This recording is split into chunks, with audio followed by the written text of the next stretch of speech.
Assalamualaikum warahmatullahi wabarakatuh. Halo marketers, jumpa lagi dalam program CL Series Creative Innovation Seasonal Marketing, sebuah tayangan khusus Ramadan powered by Marketplace Islamic. Saya Muhammad Perkasa Lapis akan memandu sesi kali ini selama 20 menit ke depan.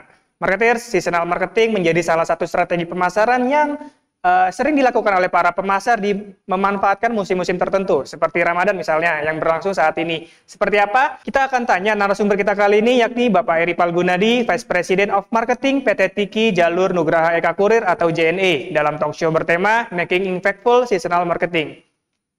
Halo Pak Eri, selamat pagi Pak. Halo Mas Hafiz, selamat pagi. Apa kabar ya Pak Eri? Assalamualaikum warahmatullahi wabarakatuh juga buat yang Waalaikumsalam warahmatullahi nonton wabarakatuh. Marketers TV hari ini. Siap.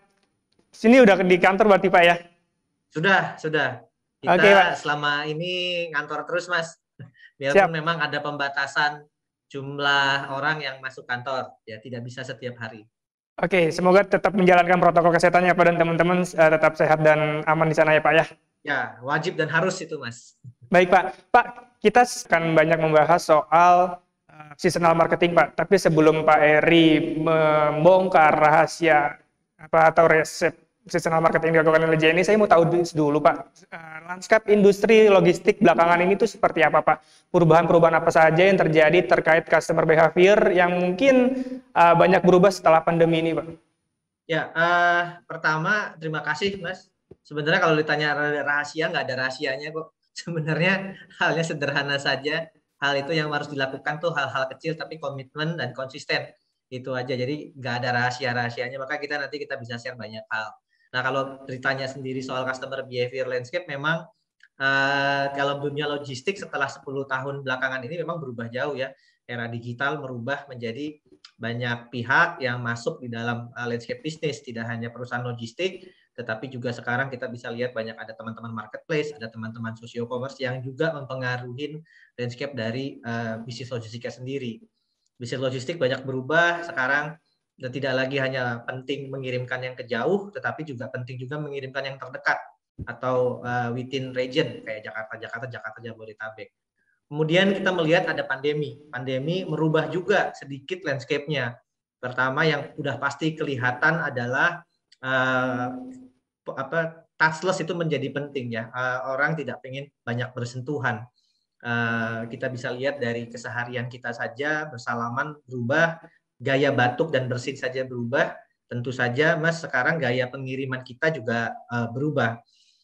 Pembayaran tidak harus cash, datang ke counter, tinggal telepon saja. Kemudian barang juga ketika di delivery, kalau kita ngelihat di komplek-komplek bisa lebih ketat, tidak bisa langsung sembarangan masuk ke komplek, taruh di depan rumah. Kadang-kala banyak komplek yang dia harus taruh di depan, nanti petugas dari komplek tersebut yang mengirimkan. Atau yang lebih ekstrim lagi, kadang-kala kita sudah lewat kompleknya, sampai depan rumah kita tidak bisa terima. Padahal kalau dulu untuk barang-barang yang sifatnya penting, kita harus ada dokumentasi, baik tanda tangan dan foto. Nah itu landscape yang banyak berubah. Dan tentu saja logistik harus fleksibel, harus melihat itu sebagai sebuah tantangan, bukan permasalahan. Artinya kita menyadari bahwa pandemi ini tidak akan selesai cepat.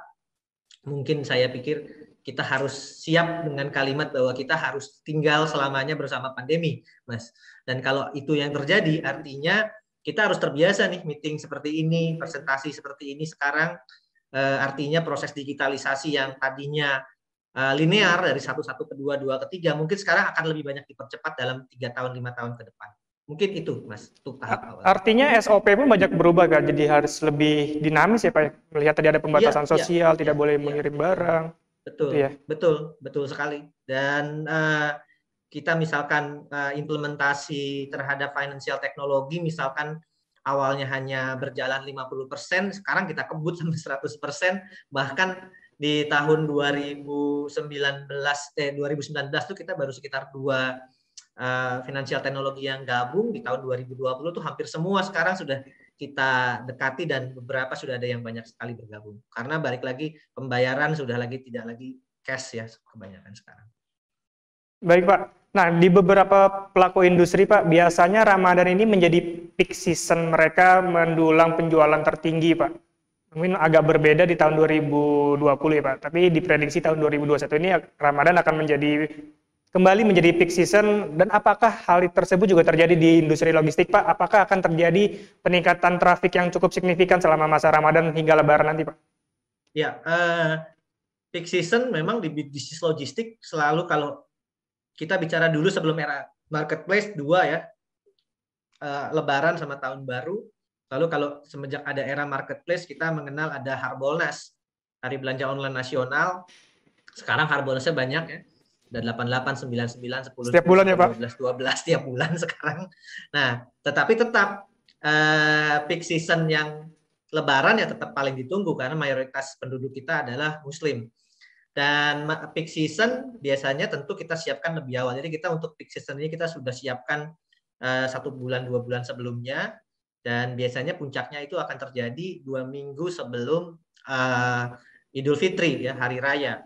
Nah, memang tahun lalu tidak begitu booming. Mungkin kita sendiri mengetahui bahwa ekonomi kita minus 2, kemudian minus 5. Kemudian tapi kalau kita melihat prediksi pemerintah tahun ini kita bisa kembali ke 0, bahkan syukur-syukur di 0, di semester pertama, semester kedua ini. Di kuartal pertama, kuartal kedua ini. Dan jadi saya melihat setuju bahwa tahun ini akan lebih peak ketimbang tahun lalu. Saya setuju pendapat Mas tadi.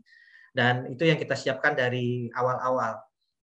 Dan jangan lupa sekarang ada larangan mudik. Jadi kalau ada larangan mudik biasanya yang pindahnya itu adalah kiriman barang, karena mungkin salamnya bisa online, tapi paketnya kan nggak bisa online nih Mas. Nggak bisa dikirim kayak Star Trek gitu ya, dikirim buat saudara saya di kampung. Paketnya makanan atau keripik atau buah tangan atau crafting tetap saya kirimkan. Minimal kirim baju baru lah buat saudara di rumah, ya tetap pakai jasa pengiriman. Begitu.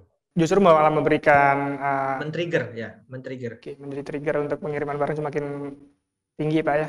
Ya. Nah, untuk menyambut atau merespon tren tersebut, Pak, bentuk dan strategi seasonal marketing apa nih, Pak, yang dilakukan oleh JNE sampai dengan nanti musim Idul Fitri tiba tahun ini, Pak?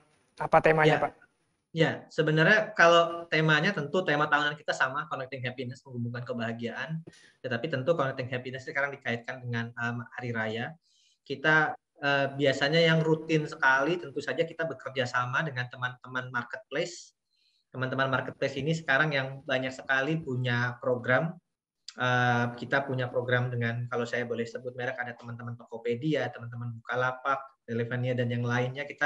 Kita kerjasama sejak hari pertama Lebaran dalam bentuk insentif terhadap ongkos kirimnya mereka.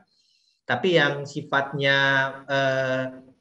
memberikan layanan langsung juga kita lakukan, tidak lewat marketplace, ke beberapa partner kita, partner UKM kita juga bisa berikan direct. Kita punya member loyalty kita biasanya bahkan kita sampai berikan parcel, Mas, ini bagian dari menjaga intimacy dengan customer. Tetapi juga tidak lupa bahwa kita juga tetap memberikan layanan kepada customer yang punya kartu dan bisa dapat poin lebih. Jadi banyak sekali sebenarnya kegiatan, bahkan menjelang buka puasa ini kita kerjasama dengan salah satu kopi yang lagi naik daun nih, Kopi Kenangan, di mana setiap penukaran poinnya itu bisa ditukarkan untuk dengan layanannya mereka. Jadi kita ini kan sekarang JNE ini tidak hanya dilihat sebagai sebuah produk layanan servis, tapi kita juga menjadi sebuah jasa networking, Mas, karena kita punya titik cukup banyak. Jadinya kita bisa lebih fleksibel membuat kegiatan-kegiatan yang sifatnya seasonal, khususnya di hari raya. Bahkan di cabang-cabang tertentu itu ada juga maaf, kegiatan-kegiatan yang sifatnya lebih localized dengan budaya setempat. Itu kita lakukan juga sampai sekarang. Oke, Pak, dengan tingginya trafik tadi, apakah masih perlu kita melakukan promo-promo, apakah itu potongan harga atau diskon atau jenis promo lain, Pak? Tetap harus dilakukan, karena balik lagi ini saat yang terbaik di mana semua orang melakukan proses pengiriman, sehingga promo-promo yang sifatnya basic, potongan harga, diskon, cashback. Kita juga melakukan giveaway, misalkan kadang-kala beberapa UKM barangnya menarik ya, barang-barang yang di-create oleh UKM Indonesia ini kan menarik. Kita akuisisi ya, lalu kita bantu untuk dipasarkan, diviralkan melalui digital aset kita, sosial media, Facebook kita dan lainnya. Misalkan sekarang sedang berjalan dengan Mas Ivan Gunawan, dia punya brand hijab namanya Manja. Nah, kita kerjasama, ada potongan harga juga, ada kerjasama secara sales. tetapi juga ada kerjasama secara marketing, yakni kita mengakuisisi produk untuk dilakukan giveaway. Nah, hal-hal seperti ini yang saya pikir berbeda ya. Kita tidak mau melakukan sekedar karena kita perusahaan logistik ya udah diskon ongkos kirim aja gitu ya. Tapi kita juga coba lakukan hal-hal yang berbeda, unik, kreatif. Karena balik lagi konsumen kita sekarang tidak hanya para seller Mas yang datang ke tempat kita, tetapi para buyer, anak-anak muda milenial yang melihat brand itu lebih luas, tidak hanya sebatas sebagai sebuah jasa kirim. Goalnya tadi apa Pak? Ya, menghadirkan kampanye-kampanye kreatif ini. Sebenarnya di masa seasonal marketing ini apa Pak yang mau dicapai goal terbesar dari JNE? Kalau misalkan kita lihat operator telekomunikasi ya Pak, goal terbesar mereka mungkin di masa Lebaran ini adalah menjaga koneksi agar tidak terputus. Tentu dong di JNE atau di layanan logistik juga akan menjaga aliran distribusi barang juga tetap berjalan dengan baik. Tapi dengan strategi kreatif tadi, Pak Heri ini mau mencapai apa, Pak? Ya, tentu saja kalau kita ya, kalau tadi disebutkan telco adalah tidak terputus, ya kita adalah peningkatan pengiriman barang. Itu saja sih yang paling penting. Semua daya upaya diarahkan ke sana. Karena biasanya dari setiap tahun di masa Lebaran itu bisa kita, di bulan itu saja kita bisa naik sampai 40-50%. Sedangkan setiap tahun kita masih growth di atas 30%, tetapi khusus di bulan itu bisa di atas 30%. Tentu saja semua upaya ini juga memberikan kemudahan agar kita punya secara sales bisa meningkat jauh. Sebenarnya arahnya ke situ sih, Mas. Oke. Nah, untuk menciptakan tadi Pak, seasonal marketing yang mungkin efektif untuk menjangkau target segmennya JNE, persiapannya kayak apa Pak? Apakah Pak Heri dari jauh-jauh hari sudah melakukan banyak riset atau menjajakan inisiatif apa segala macam Pak? Ya, kalau untuk seasonal karena berulang setiap tahun, ya kita sudah punya acuan dari tahun-tahun sebelumnya. Tapi tahun Jadi, ini kan berubah Pak ya? Enggak. Kena gimana Mas? Tahun ini bukannya banyak berubah Pak? Enggak Iya, ya? iya, tapi maksudnya jenis program yang akan dipersiapkan kalau untuk offline kan cenderung sama. Oke. Kita akan support di beberapa e-commerce kita ini. Biasanya ada sentuhan 1 2 3 yang berubah, tetapi sebenarnya secara garis besar kurang lebihnya sama. Nah, tinggal kita evaluasi dari yang sebelumnya. Kemudian kita lihat kekinian hari ini apa? Kekinian hari ini misalkan isunya menjadi lebih barang-barang, ada beberapa barang-barang misalkan herbal UKM herbal yang kita dorong untuk kita berikan insentif misalkan. Nah, itu kan yang berbeda yang muncul belakangan ini, atau frozen food nih yang lagi naik daun. Nah, itu kita sekarang juga kerjasama, kita bantu insentifnya agar mereka bisa menjual lebih banyak, kita bantukan juga promosinya. Mungkin itu yang berbeda, tetapi kalau secara setiap tahunnya biasanya pola kita selalu sama. Polanya biasanya kita online, online kita banyak kegiatan di teman-teman marketplace, offline kita bangun juga kegiatan di SCO kita, titik-titik kita. Yang paling sederhana saja misalkan kita sekarang kalau datang ke counter buka-buka menjelang buka puasa itu sudah kewajiban dari kita untuk memberikan takjil kepada customer, itu juga sesuatu yang rutin dilakukan di offline. Mungkin begitu, Mas. Wow, intinya memanusiakan konsumen ya Pak ya? Iya, JNE ini memang founder kita selalu punya filosofi bahwa memberi itu nggak membuat kita miskin, Mas.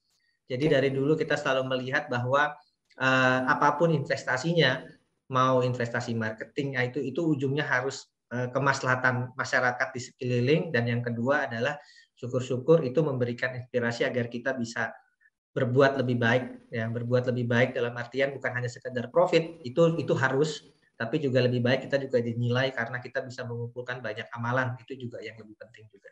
Oke, Pak Heri menyebutkan akan melakukan evaluasi dari program atau aktivitas sebelumnya Pak, di tahun sebelumnya. Biasanya indikator atau alat ukur untuk mengukur indikator keberhasilan sebuah campaign seasonal marketing ini, Pak Heri mengandalkan apa Pak yang dilihat Pak?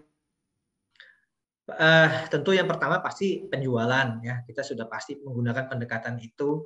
Tapi sekarang kan pendekatan itu sudah lebih variatif, ya. Misalkan kalau dalam konten sosial media kita bisa melihat rasio engagement, itu kita bisa melihat. Kemudian kita juga bisa melihat dari seberapa banyak produk-produk baru yang kita support dan increase daripada penjualan sebelum kita jadi pengukuran mikro. Jadi misalkan ada 10 brand, kita tahu misalkan penjualannya kecil, ketika dia ikut program ini ternyata lebih tinggi. Nah, ini kan ukuran-ukuran mikro yang kita bisa lakukan parsial.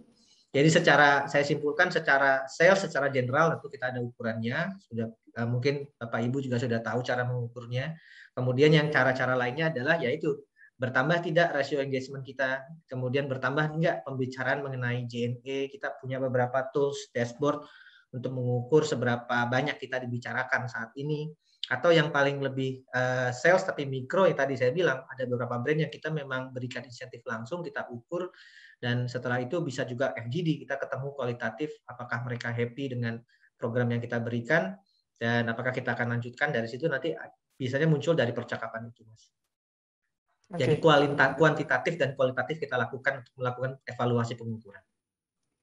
Oke. Nah, kalau Pak Eri melihat Pak, tadi kan biasanya seasonal marketing ini bukan hanya untuk pas lebaran ya Pak, tapi seberapa ampuh sih Pak ketika JNE dan tim Pak Eri ini melakukan seasonal marketing untuk tadi mendapatkan penjualan, melahirkan rasio engagement yang tinggi, dan mungkin advokasi ke konsumen yang lain antar rekannya mereka Pak?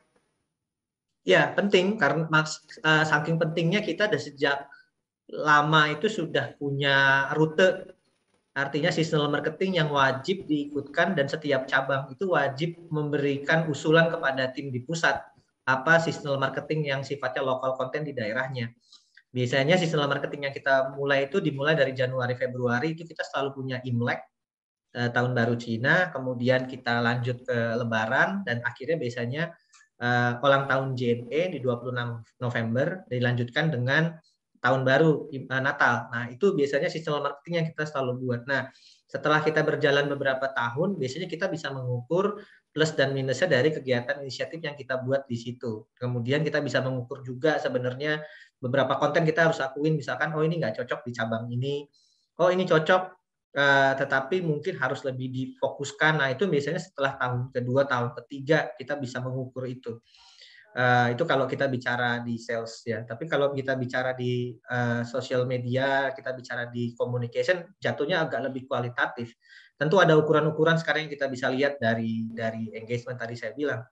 Nah, kalau dilihat bertumbuh nggak acaranya, saya bilang kalau dari 3 itu yang selalu ditunggu tentu saja Lebaran. Tetapi Lebaran itu karena memang ada drivennya, Mas, ada pendorongnya. Semua orang nasional membicarakan itu. Jadi kita terdorong oleh ombaknya yang besar.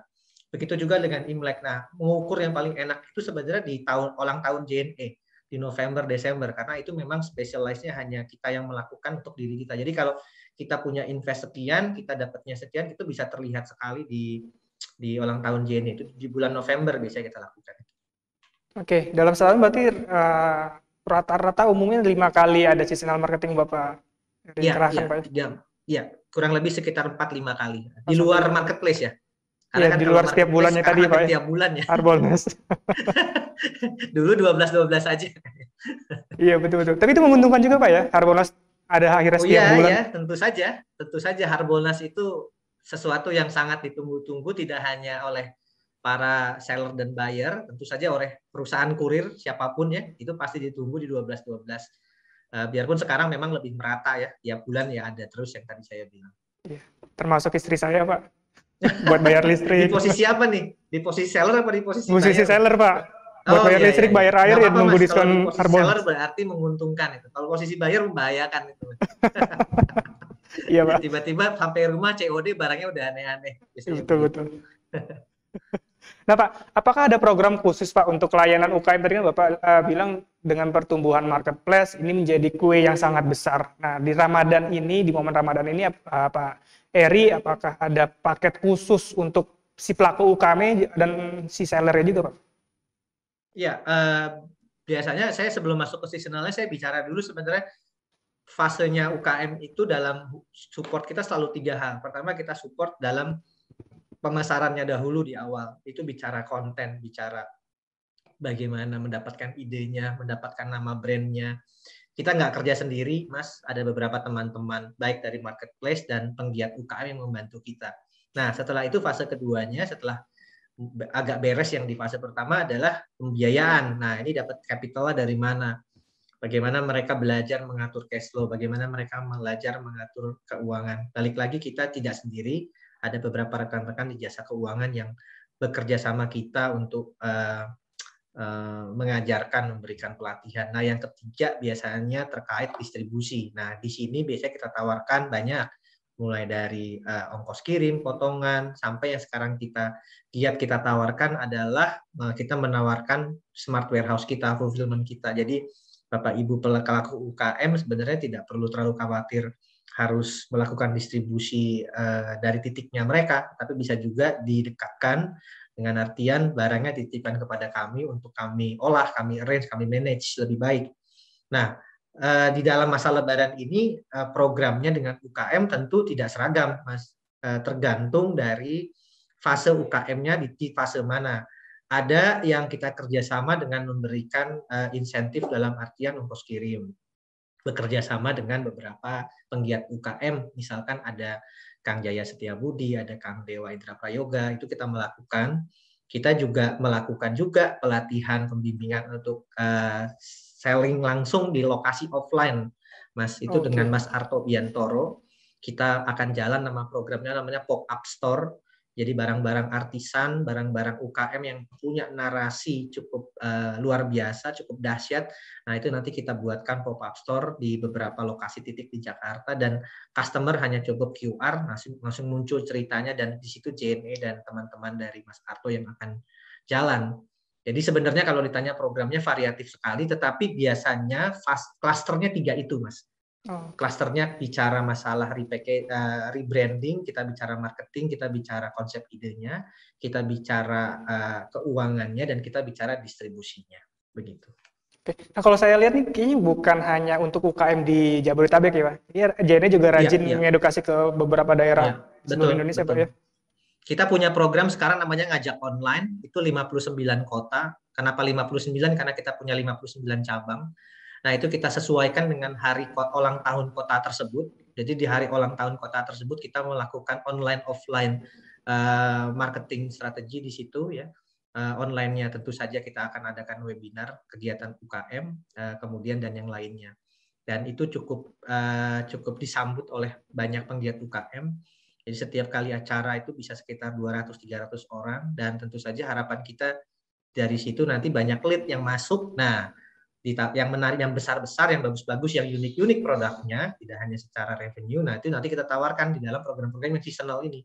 Jadi kadang-kadang program-program seasonal seperti Ramadan, itu gimana kok JNE bisa ngasih insentif kepada UKMA misalkan. Nah itu biasanya kita sudah pantau dari 5-6 bulan sebelumnya, dari kegiatan-kegiatan yang lain, Mas. Oke. Jadi memang ini upaya dari JNE yang tadi goalnya bukan hanya melihat atau mengejar penjualan, tetapi juga biar kian engage dengan UKM dan audiens yang lainnya, Pak ya. Dan mungkin juga bisa menginspirasi para masyarakat secara umum ya, Pak ya. Betul. Pak Heri, ini mungkin masuk ke pertanyaan terakhir, Pak. Tadi Pak Heri bilang ada beberapa pergeseran setelah sebelum pandemi sampai saat ini. Kalau lihat tren ke depan tren industri logistik ke depan, Pak Heri lihatnya akan seperti apa dan akan merespon seperti apa, Pak? Ya, sebenarnya trennya akan lebih kompetitif, sangat kompetitif, karena ternyata bisnis logistik secara keseluruhan itu bisnis yang tidak terdampak terhadap pandemi. Awal-awal aja Mas terdampak di bulan Februari, Maret, tapi setelah itu melingkat pesat ya. Itu terlihat juga pesaing kita banyak yang baru dan dengan kapital yang cukup besar. Jadi tantangannya memang ke depan adalah banyak sekali di logistik. Nah, tetapi balik lagi logistik kita bicara pengantaran fisik. Jadi game changer-nya akan tetap ditentukan dari sistem informasi pengiriman yang baik, kemudian network. Tetap 2 itu. Sistem informasi yang baik tentu saja bagaimana kita menyampaikan bagaimana semua proses pengiriman itu kepada konsumen. Jadi kalau dulu konsumen itu yang penting tahu terima barangnya saja, Mas. Kalau sekarang enggak, barangnya diambil pickup aja mereka pengen tahu ya kan. Kemudian barangnya belok dikit mereka pengen tahu. Itu yang berubah sekarang. Nah, kemudian tentu saja karena UKM kita tumbuh karena adanya digitalisasi, dan sekarang penetrasi e-dagang ini belum terlalu besar. Bentar lagi akan ada 5G, saya pikir akan juga merubah banyak wajah logistik kita ke depan. Jadi saya pikir banyak sekali yang akan berubah. Pengiriman akan menjadi lebih dekat, akan banyak sekali gudang-gudang pintar yang tidak terlalu besar, tapi kecil, tapi tersebar, terkoneksi dengan baik, ternotifikasi dengan baik. Dan itu sekarang menjadi tantangan karena Indonesianya kepulauan juga secara tidak langsung. Jadi kalau kita bicara logistik, kita selalu berbicara sebenarnya konteksnya Jawa dan Sumatera.